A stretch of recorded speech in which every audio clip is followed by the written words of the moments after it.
Hello everyone, and welcome back to another video.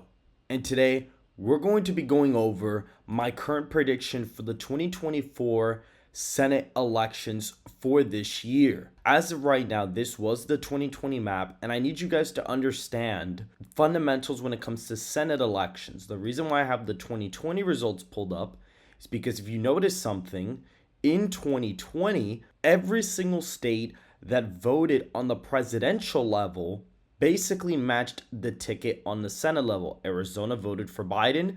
Kelly won the special election there. Georgia, both races went to the Democrats in 2024 when Biden pulled out the victory in the state. Michigan also went to Peters by 1.7 percentage points when Biden won the state. Texas, Conroy won by 9.5 points when Trump won the state by 5. South Carolina went to Graham by 10 when Trump won it by around 13 points. Virginia went to Warner by 12 while Biden won it by 10. The only exception here was Maine, but they tend to have a pretty elastic electorate overall. And Susan Collins is identified as a more rhino Republican, which aligns with more Democratic electorates, especially in a state like Maine. In 2016, basically no races switched their party affiliation from the candidate that voted on the top of the ticket. Johnson won by 3.4% when Trump won the state. Toomey won by 1.4% here. Blunt won by 2.8%, although it was a massive underperformance on the presidential level, but it still matched the top of the ticket. Same thing for Bennett in Colorado. Masto, of course, by 2.4% when Clinton actually won the state by that exact same margin. Arizona, McCain won by 13. Georgia, this senator won by 14 points. Florida Rubio won by 7.7%. And Hassan won by 0.14 back in 2016, contrasted to, I believe, her 9-point win in 2022. And so, with the presidential ticket having a big influence on the Senate, this is my current projected map for the 2024 presidential election. Trump getting 312 electoral college votes to 226. And I think that this is a pretty interesting guide to kind of go over the Senate, because we can kind of see, okay, if Trump's winning Wisconsin, more than likely Eric Hovde will be able to win the state on the Senate level, for example. And so that's basically why I'm kind of prefacing the video off of this. And so we're going to be getting into the prediction as of right now. For the safe Republican states, Utah, Wyoming, Montana, North Dakota, both Nebraska elections, Missouri, Tennessee, Mississippi, West Virginia, and Indiana are going to be classified as safe Republican states. And actually, I'm going to uncharacterize Montana as safe for further reasons that I did not realize earlier in the video. And so for the safe Democratic states, California, Washington, Hawaii are going to be categorized here, as well as Delaware. New Jersey is actually not going to be in the safe column. Connecticut, Rhode Island, Massachusetts, and Vermont are going to be in the safe Democratic column. New Jersey and Maryland have had some pretty recent shakeups. For the likely Republican states, you're going to have Florida be a likely Republican margin. If you look back then in about 2018, Scott was able to barely win NAD plus a national environment, and we are looking at a Republican favorable environment coming up in 2024. And however, he is not the most popular Republican in Florida or in general nationally. He does have an advantage because of the fact that he is in a right trending state, and especially with Trump on the ballot, he will probably be able to win re-election by 6 to 7 points, contrary to his previous elections. And so I'm going to characterize that in the likely column. Texas will vote for Ted by about 7 to 8 points. Trump is going to win the state by around 10 points on the national level. And if you look at the last election Ted was in, you can see he won by 2.6 percentage points in a plus a national environment. And so now with a favorable Trump environment, I'd suspect he'd probably win by 7 or 8 points as of right now. And so going into another likely state, I'm going to put Montana in the likely category. Now, polling here suggests that he is having a hard time going against strong incumbent John Tester, who is actually a Democrat senator out of the state. But again, due to fundamentals that I discussed in this video, you can see Montana is going to be over a 15-point win for the former president. And if you actually look, John Tester has not participated in a general election since basically 2012, when Obama had the state, a little bit closer than Trump would have had it in recent times. And even this Democratic senator out of North Dakota was even able to win. And this is when the environment was less polarized. Even Nevada elected a Republican senator while voting for Baldwin by 5 and Stabenow by 20 and Casey by 9. So there were some pretty weird coalitions here back then. Even Nelson by 13, Cruz by 15. The electorate was really weird here. And so that was a different time. Due to American polarization, there is barely any cross and split ticket voting as of right now.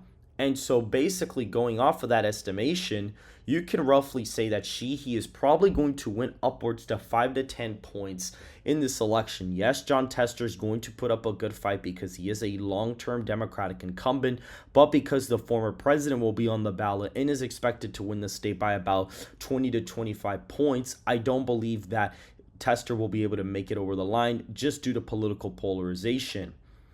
Donald Trump, the same thing is expected out of him from the state of Ohio. Ohio is characterized here as over a 15-point victory for the former president, and I cannot see where Sherrod Brown would win in an environment where Ohio is a 15-point victory. In a D+9 national environment, he was able to win the state by 7 points, whereas we're talking about either a tied or slightly Trump favorable national environment coming into 2024. And because of political polarization and them actually picking a pretty solid Republican nominee, I still cannot see the Republican losing this election, and more than likely Bernie Moreno will probably win anywhere from 5 to 7 points come election day.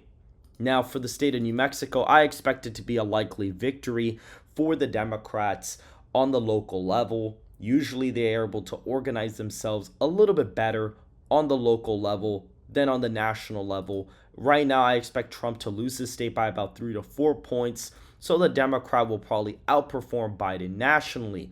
And that is a common thing you're going to see here. Democrats nationally are going to really outperform Biden due to the fact that he has a historically low approval rating.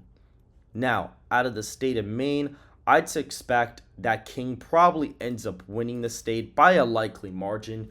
I actually expect Donald Trump to get this pretty close. However, he is technically an independent senator out of the state, and I expect him to outperform Biden significantly on election day. Now, for the New York Senate seats, I expect that seat will probably be a safe margin, even though it is considered a likely victory for Donald Trump. I believe that there is a coalition that's going to vote for Donald Trump and at the same time vote Democrat on the top of the ticket, because a lot of disillusioned voters with Biden may still vote Democrat down ballot, and so I believe that is going to be a safe Democratic state. Now, looking at Virginia, the Republicans have put up Hung Cao as the Republican nominee, which is one of the best choices for 2024 against former VP candidate Tim Kaine, who has had some pretty strong election performances in the state as of recent. And so because of that, I'd suspect that he probably ends up winning again. However, it is going to be by a way lesser margin compared to before. Now, going into some of the more competitive states, I know you guys have noticed that I left Maryland and New Jersey blank on this map. New Jersey, I expected to be a likely margin of victory for the Democrat, even though right now it is characterized as likely Democrat here. Right now, Bob Menendez is expected to run as an independent candidate against the Democrat and the Republican, and probably will take votes away from the Democratic Party. And this, depending on how the race goes, could shake up even more, especially according to Trump's margin percentage in the state, as well as Biden's percentage. So there could be a big shakeup here, but it is yet to come. Maryland, I expect to be a likely margin of victory for the Democrats. They are currently running Larry Hogan, the former governor out of the state, on the Senate level in the primary against two Democratic candidates who are currently in a primary fighting in a contested primary. However, even though Hogan is ahead in polling data, I expect Biden to end up winning the state, and so I think Hogan will probably lose upwards to 5 to 10 points. He will get this a lot closer, and if you actually look at polling data in Maryland, there was a poll that only had Biden up by 17. So for the Democrat to basically only win by 8 to 10 points is not necessarily the most outlandish outcome from this election.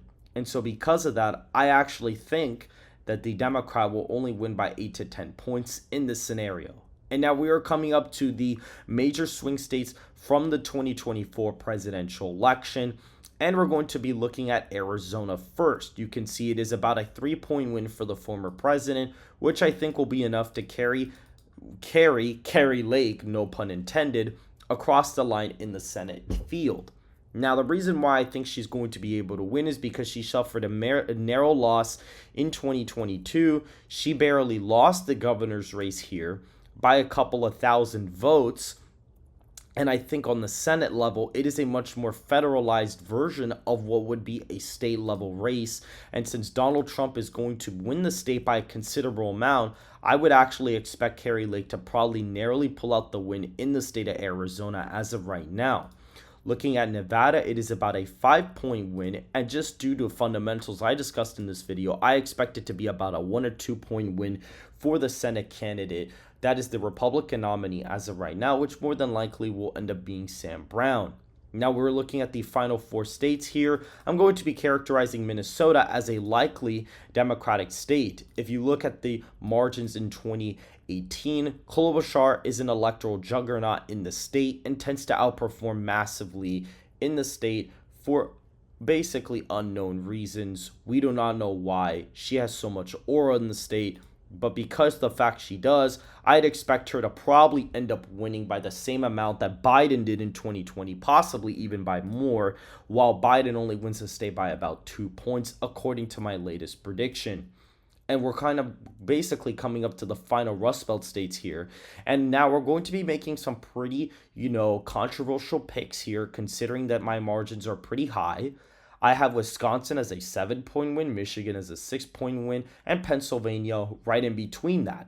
And so because of the fact that there are such big performances for Donald Trump in these states, I think Bob Casey narrowly holds on to his Senate seat as of right now. Bob Casey is a very long-term senator out of the state of Pennsylvania who has currently had some health problems, and because of that, I think he's going to be able to cruise by this re-election bid ever so slightly, even though Trump is going to win the state by over a likely margin in 2024, according to my latest prediction/model. And so I have him winning in the tilt Democratic category as of right now. In Wisconsin, we have Eric Hovde going against Tammy Baldwin, and since Donald Trump is winning the state by a considerable amount, I think he will be able to pull Eric Hovde over by about a point or two, and considering that Eric Hovde has actually been a pretty good candidate up till right now. Michigan is pretty interesting. I expect it to be tilt Republican because of the fundamentals we discussed earlier in this video. The incumbent is also not running, which is going to cause problems for the Democratic base here. And so that may be an issue, and turnout problems in places like Dearborn and Detroit area due to African American voters and people being very alienated by the whole Israel-Palestine conflict may end up resulting in a tilt R Michigan on the Senate level. And that is basically it for my Senate prediction. I currently have the Senate at 56 Republicans to 44 Democrats, which is a pretty lofty prediction according to today's standards from other political analysts. However, based off the fundamentals we discussed and Trump's margins in some of these states, I believe that the Senate will go to the Republicans very handily. And even if Democrats were to pick up these 2 really close Senate seats, Republicans would still be winning 54 to 46 Senate seats as of right now.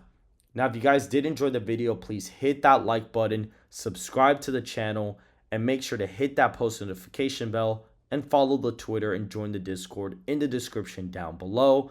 And I hope to see you guys very soon.